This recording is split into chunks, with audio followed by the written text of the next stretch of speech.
The night was darker than usual, the kind of night where the sky cried heavy tears and the thunder rolled like a warning. Robert stood by his small rented house, tightening his worn jacket against the cold. The "Room for Rent" sign he'd taped beside the door was already soaked and flapping wildly in the wind. He sighed. Another day gone, another promise to his little daughter, Lily, that things would get better. But deep down, he wasn't sure how much longer he could hold everything together. Then came the knock. Soft, trembling, desperate. When he opened the door, he never imagined that moment would change his life forever. Standing before him was a young woman, drenched to the bone, clutching her swollen belly as the rain poured down her face like tears that if you believe in kindness, second chances, and the power of doing good even when you have nothing, please take a moment to like, comment, share, and subscribe to this channel. Your support helps us spread more heartwarming stories that touch lives and inspire hope. Sparkling heart, she introduced herself simply as Grace. Her voice was soft but carried a hidden pain, the kind that comes from running too long, too far. She asked if the room was still available. Robert hesitated. She looked fragile, scared, and heavily pregnant. But there was something in her eyes, a silent plea that pierced through his tired heart. He nodded, letting her in. The small house smelled of old wood and warm soup, the only meal he could afford to make that night. Grace smiled faintly as she stepped inside, leaving a trail of raindrops on the floor, and unknowingly, a new chapter in both their lives. Robert lived a modest life with his 6-year-old daughter, Lily. His wife had passed away 3 years ago, leaving him to juggle fatherhood and 3 part-time jobs. Life was harsh, but he carried on for Lily's sake. Every night, he told her bedtime stories about angels watching over good people, even when they were struggling. When Grace arrived, Lily's eyes lit up. She had always prayed for someone new to talk to, someone who could fill the quiet emptiness left by her mother's absence.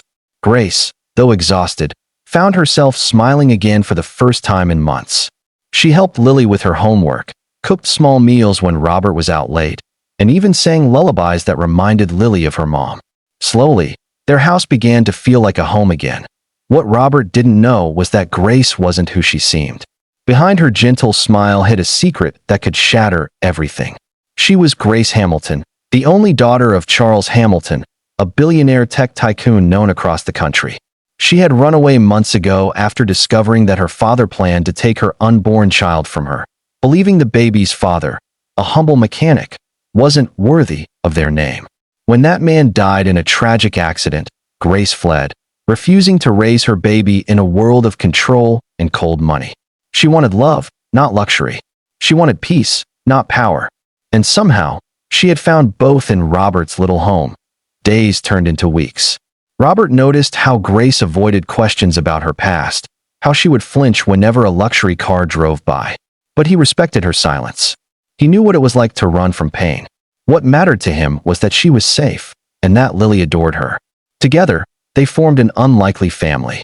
On weekends, they cooked pancakes, laughed at cartoons, and watched the rain from the porch, as if the world outside didn't exist. Grace felt her heart healing. For the first time in years, she wasn't a Hamilton, she was just Grace.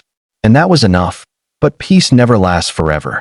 One evening, while Robert was fixing a broken chair, a black limousine stopped outside his house. 2 men in suits stepped out, followed by a tall, stern man with silver hair and eyes as sharp as ice. It was Charles Hamilton. He had found her. Grace froze when she saw him. Fear consumed her as her father's voice cut through the silence like a blade. "Grace, it's time to come home." Robert stood between them, confused but protective. He didn't know who this man was, but he saw the terror in Grace's eyes. Charles offered him a thick envelope. Money, enough to erase every debt Robert had ever known. "You've done your part. Let my daughter come with me." Robert didn't take it. "She's not a thing to be bought," he said quietly. The rain began to fall again, echoing the night she had first arrived. Grace shook her head, tears streaming down her face. "Dad, I'm not going back. I found something real here. You taught me that money could solve everything, but it can't fix a broken heart." The older man's expression softened for a brief moment, but pride quickly masked it. "You're making a mistake," he said, turning away. "You'll regret this." The limousine drove off, leaving Grace trembling on the porch. Robert placed a comforting hand on her shoulder. "You don't owe him anything," he whispered.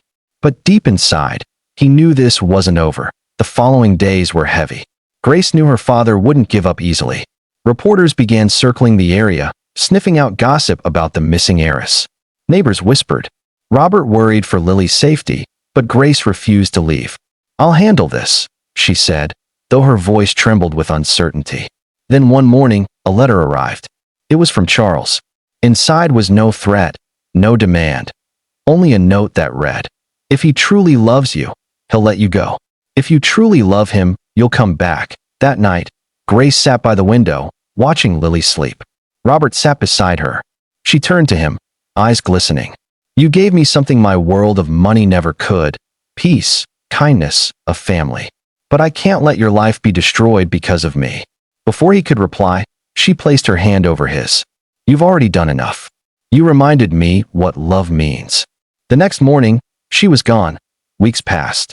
The house felt emptier than ever. Lily kept asking when Aunt Grace would come back, and Robert didn't know what to say.